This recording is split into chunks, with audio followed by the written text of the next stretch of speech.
गुजरात के वडोदरा की नवरचना यूनिवर्सिटी में कल से शुरू होने वाले COA अवार्ड्स की जानकारी पत्रकार परिषद द्वारा दी गई। वडोदरा की नवरचना यूनिवर्सिटी का school of environmental design and architecture 18 से 20 सितंबर तक प्रतिष्ठित council of architecture COA awards के जोन 2 के कार्यक्रम की मेजबानी करने जा रहा है। ये इवेंट यूनिवर्सिटी के भायली कैंपस में आयोजित किया जाएगा, जिसमें भारत के विभिन्न राज्यों के आर्किटेक्चर स्कूलों से बेहतरीन प्रतिभाओं को उजागर किया जाएगा। आज हम वडोदरा के नवरचना यूनिवर्सिटी में मौजूद हैं, जहां COA अवार्ड 2024 का आयोजन किया गया।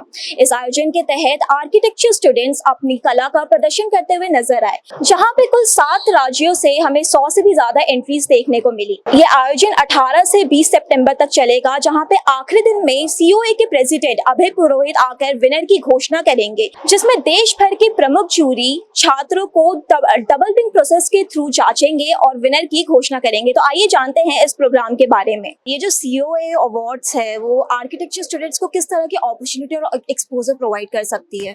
these COA awards ये हमारे भारत के सबसे एपेक्स अवार्ड है। It is the biggest award that a student can get. COA as a body is nationally recognized. It is our only officiating regulatory body. तो अगर COA के जूरर्स सारे इंडिया में इतने सारे 400 से ज़्यादा आर्किटेक्चर कॉलेजेस हैं, उसके बाद कोई एक प्रोजेक्ट को सेलेक्ट करते हैं या 2 प्रोजेक्ट को सेलेक्ट करते हैं, तो एक तरीके से एक बहुत बड़ा रिकग्निशन है। अगर वो मास्टर्स के लिए कोई एप्लीकेशन कर रहे हैं बाहर देश में, येल यूनिवर्सिटी में, हार्वर्ड में अप्लाई कर रहे हैं और ये बोलते हैं कि हमको ये अवार्ड मिला है, तो इनकी एप्लीकेशन को बहुत ज़्यादा महत्व दिया जाएगा।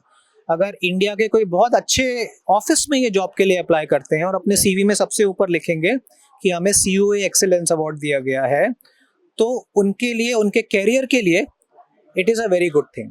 और दूसरा चीज़, आई थिंक जिस इंस्टीट्यूट के बच्चों को अवार्ड मिलता है, तो वो इंस्टीट्यूट के लिए भी बहुत एक अच्छी बात है, बोलने के लिए, बताने के लिए कि हम कुछ अच्छा काम कर रहे हैं। तो इस हिसाब से I think it is very useful for students. और ये डबल ब्राइंड रिव्यू के बारे में आपने बताया, तो वो क्या है, आप कुछ बता सकते हैं? डबल ब्राइंड रिव्यू प्रोसेस का ये मतलब है कि अवार्ड का में क्या प्रॉब्लम्स होते हैं। लोग कहते हैं कि ये इसने इसको दे दिया, राइट, कि ये इसके जान पहचान के थे और दे दिया। इसमें क्या होता है कि जो कंटेंट आता है, डिज़ाइन आता है, उसमें किसी का नाम नहीं लिखा होता, उसमें इंस्टीट्यूट का भी नाम नहीं है, स्टूडेंट का भी नाम नहीं है, स्टेट का भी नाम नहीं है।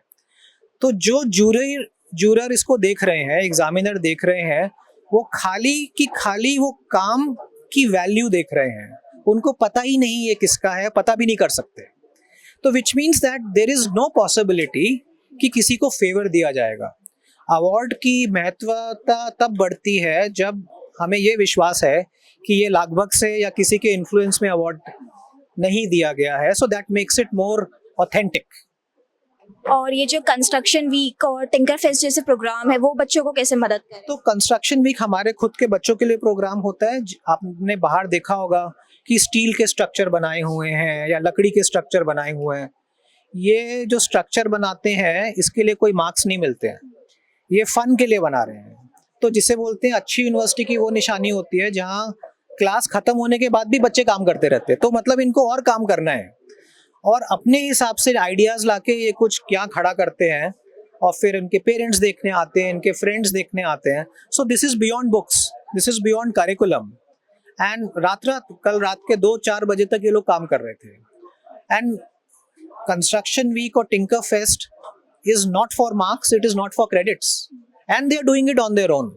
तो वो एक तरीके से यूनिवर्सिटी के लिए एक अच्छा साइन है, it's a healthy sign.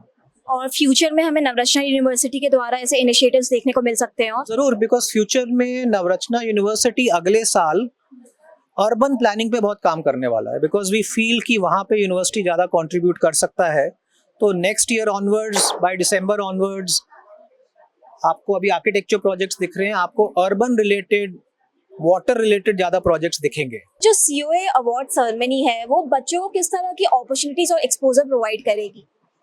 COA माने काउंसिल ऑफ आर्किटेक्चर, जो एपेक्स बॉडी है आर्किटेक्चर प्रैक्टिस और आर्किटेक्चर एजुकेशन की हमारे देश में, उनकी ये नेशनल अवार्ड की एक स्कीम है जिसमें सीनियर स्टूडेंट्स प्रोजेक्ट्स बनाते हैं।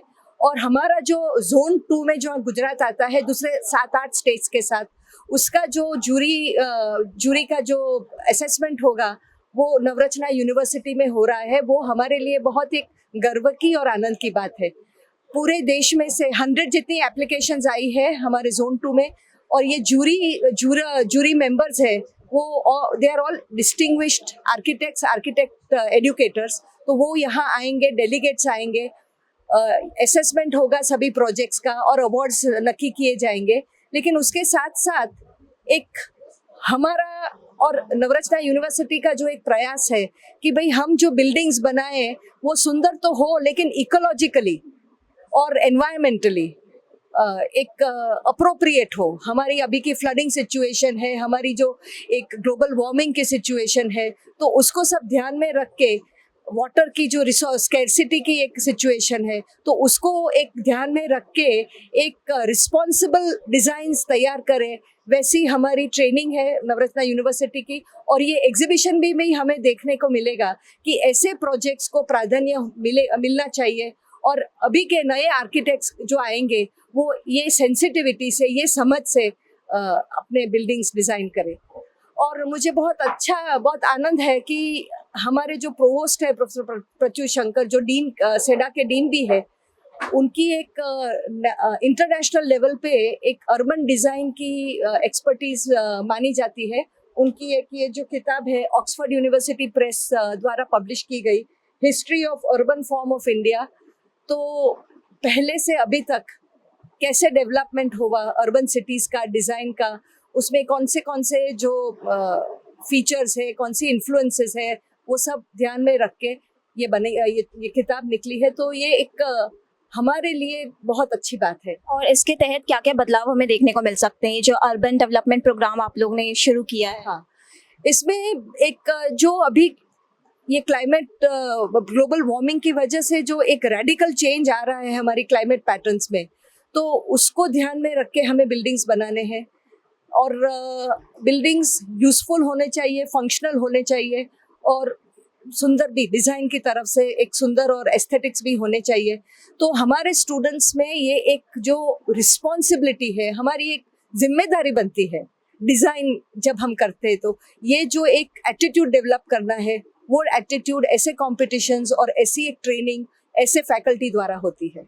एंड जैसा कि अभी आपने बताया कि अभी वडोदरा में जो बाढ़ आई थी उसके लिए मतलब जो विश्वामित्री नदी थी उसके आर्किटेक्चर स्ट्रक्चर को कहीं ना कहीं उसको कारण बताया जा रहा है। तो अभी फ्यूचर में जो हमारे आर्किटेक्चर स्टूडेंट्स हैं उनको ऐसी क्या एजुकेशन आप प्रोवाइड करेंगे कि वो फ्यूचर में एक ऐसी बिल्डिंग्स बनाए या ऐसे डैम्स बनाए जो हमें ऐसी परिस्थितियों का सामना ना करना पड़े? हाँ बिल्कुल, अभी की जो सिचुएशन हुई है वो तो एक बहुत ही हमारे लिए चौंकाने वाली सिचुएशन है। बहुत लोग, बहुत प्रॉपर्टी, बहुत एनिमल्स को ईजा पहुंची है।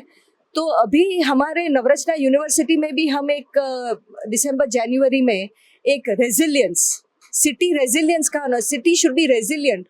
सिटी में ऐसी जब नेचुरल कैलामिटीज आती है तो वो विथस्टैंड करनी चाहिए। तो उसके ऊपर एक बहुत बड़ा एक कॉन्फ्रेंस, इंटरनेशनल लेवल की कॉन्फ्रेंस होगी।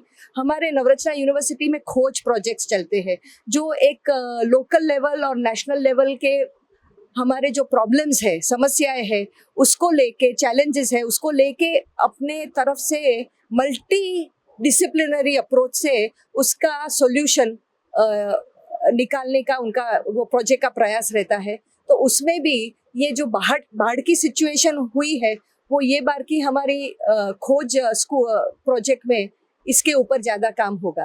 तो मुझे ऐसा लगता है कि ये जो हो गया वो हो गया, इसमें से हमें लर्निंग करना है।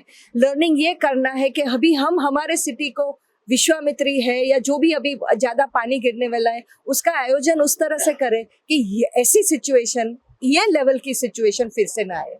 एंड नवरत्ना यूनिवर्सिटी इसके लिए क्या बदलाव लाएगी अपने एजुकेशन सिस्टम में?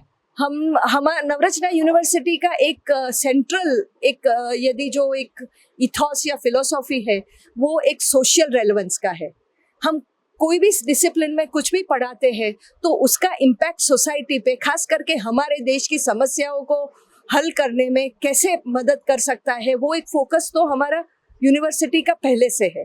तो अभी भी जो ये हो रहा है उसमें अभी के जो प्रोजेक्ट्स चलेंगे सभी डिसिप्लिन्स में, वो ये फ्लड मिटिगेशन के ऊपर उसको थीम उसको सेंट्रल करके प्रोजेक्ट्स चलेंगे।